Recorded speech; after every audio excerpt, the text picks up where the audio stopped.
Hi, how's it going everyone? So here are 6 things that I think they are missing in Backpack Hero right now, and including these 6 suggestions would really make the game a lot more fun and less frustrating. The first thing that I really want in Backpack Hero is a right click to use all energy and mana button. I'm quite sure a lot of you have faced this frustration before where you're running a Ring of Doom build and you have to keep clicking the Ring of Doom to use up all the mana, and it wastes a lot of time and it doesn't feel that fun. It becomes very boring. You keep on clicking it at the end of the day, right? Like in endless mode, it takes forever.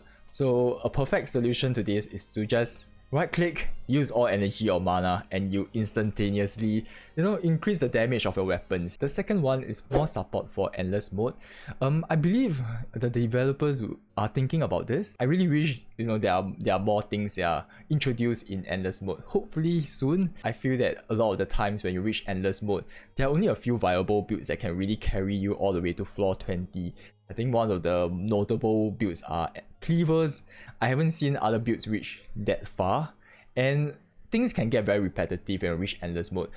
I mean, it doesn't matter whichever build you're running right now, right? So I'm hoping for more variety that can, change things up when you reach endless mode to really make things interesting instead of just running that same build. Once you reach endless mode, you're just min-maxing everything and you're just doing the same thing, clicking the same button, nothing interesting happens.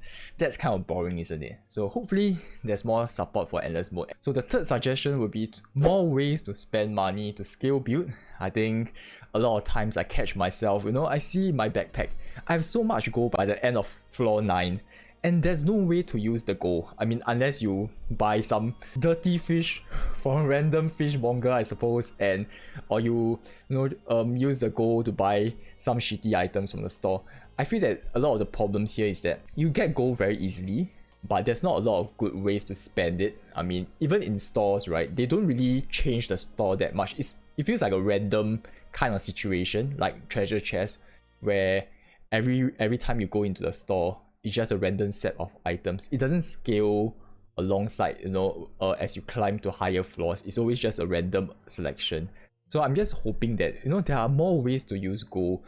I know that there are axes that uses gold, but that's one way which can feel very one-dimensional and it doesn't feel that fun. It's just using gold to deal damage. And then the next one is set bonuses.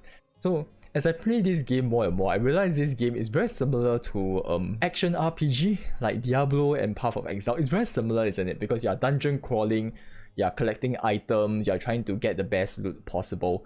And we can probably draw some inspiration from Diablo and Path of Exile, where we can look at set bonuses. So one example is Ninja Costume and Rogue's Mask. They seem to be, thematically the same. So imagine if you get a Rogue's Mask and Ninja Costume and you get some special set bonuses where you carry these 2 items. That'll be insane, isn't it? So you have different set bonuses. It incentivizes you to run different kind of builds, right? You can be a ninja, perhaps, or you can be a baby.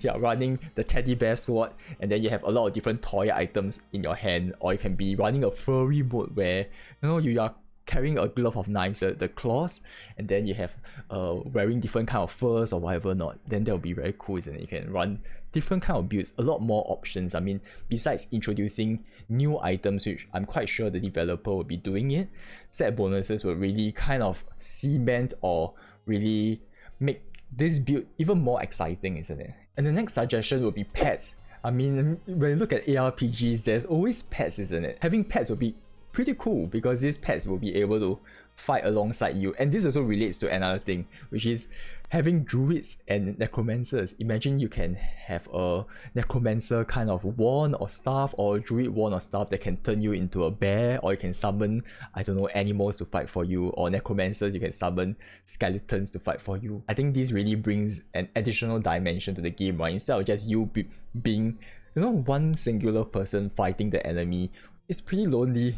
By having pets, having skeletons to fight for you, that will make it even cooler, right? And the last one is more pathing option. I think this one relates to the standard roguelike Slay the Spire kind of genre. I feel that playing this game, it has been pretty much one dimension in terms of pathing. You're just going the same route. There isn't much thinking or autonomy or choices to shape your own journey.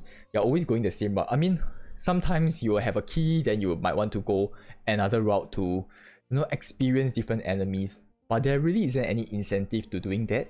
Like you don't really get anything special by going to the other region, right? So I think it'll be a lot more fun if you have more choices, and these choices actually mean something, and you can get to choose, do I want to go a harder path, fighting more bosses and get more relics or more boss relics, right? Or do I want to go for an easier path because right now I'm taking tons of damage, I'm pretty weak, I want to recover some health. So that's the end of these 6 things, and hopefully they might consider these suggestions. And if you have any suggestions or things that you feel they are missing in this game, please comment down below. It'll be interesting to hear what you have to say about this, right?